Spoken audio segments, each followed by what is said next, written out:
तो गाइज रो की स्टार्टिंग हमें रोमन रेंस के साथ देखने को मिलती है। रोमन रेंस रिंग में आते हैं, लेकिन उससे पहले एले नाइट रिंग में आ जाते हैं।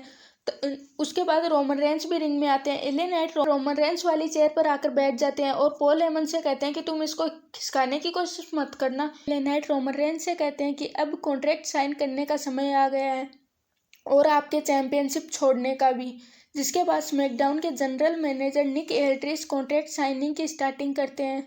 जिसके बाद एले नाइट कॉन्ट्रैक्ट को देखते हैं और कहते हैं कि इस कॉन्ट्रैक्ट में लिखा है कि रोमन रेंस एले नाइट को चैंपियनशिप देने वाले हैं, मुझे कॉन्ट्रैक्ट साइन करना चाहिए, इस पर आप भी साइन कर दो। एले नाइट ने साइन करके रोमन रेंस को दे दिया। रोमन रेंस एले नाइट से कहते हैं कि तुम पागल हो, क्या इससे पहले तुमने कभी भी कॉन्ट्रैक्ट साइनिंग में हिस्सा लिया है? और क्या इससे पहले तुमने कभी भी चैंपियनशिप के लिए मैच लड़ा है?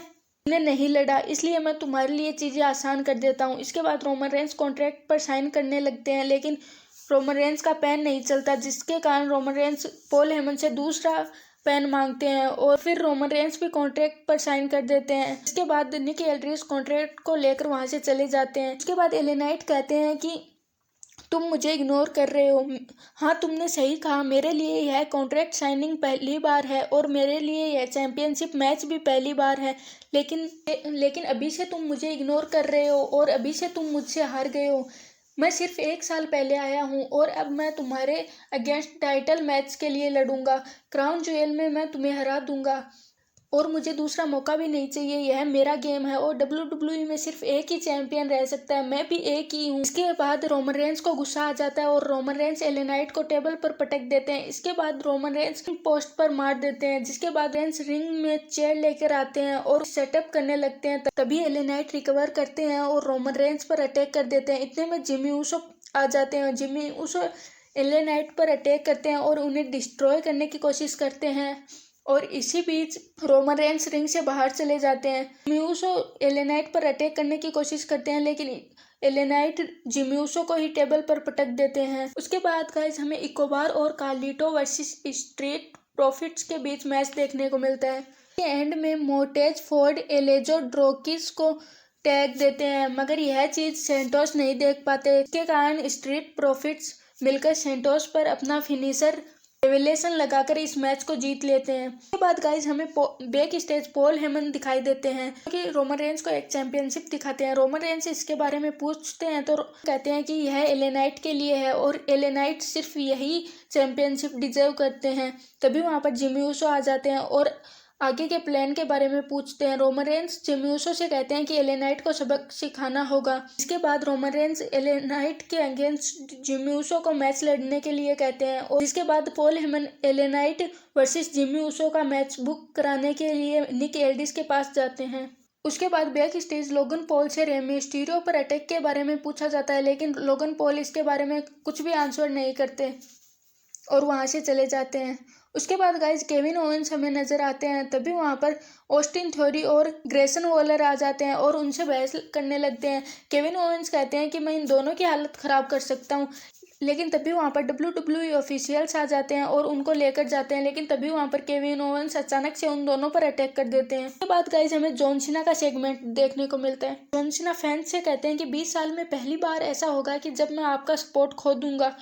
जॉन सीना कहते हैं कि मुझे क्राउन ज्वेल में जीतना होगा, यह इवेंट देखने लायक होगा। इसके बाद जॉन सीना फैंस से कहते हैं कि मुझे पता है कि आप लोग मेरी रिस्पेक्ट करते हो, अब वो टाइम आ गया है कि मैं आपकी विशेष को पूरा करूं।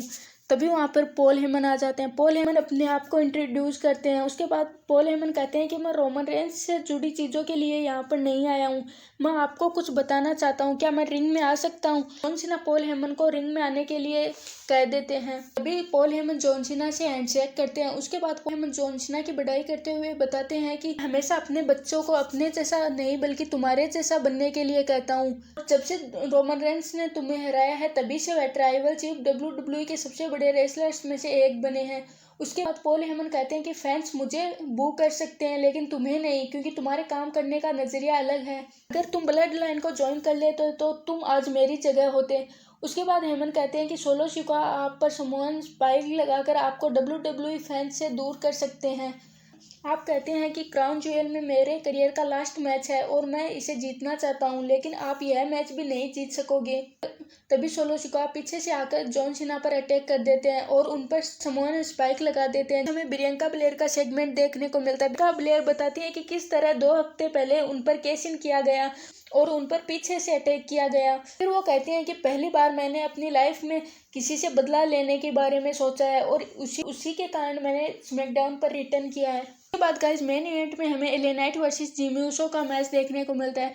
एले नाइट ने जिमी ऊसो पर बीटीएफ लगाकर इस मैच को जीत लिया। मैच के बाद एले नाइट मिड रोप पर चढ़कर सेलिब्रेट करने लगते हैं। जैसे ही वो रोप से उतरते हैं तो रोमन रेंज एले नाइट पर अटैक करने की कोशिश करते हैं, लेकिन एले नाइट अटैक के लिए पहले से ही तैयार थे और उन्होंने रोमन रेंज को ही बीटीएफ दे दिया। अब हमें रोमन रेंज और एले नाइट के बीच क्राउन ज्वेल में चैंपियनशिप के लिए मैच देखने को मिलेगा।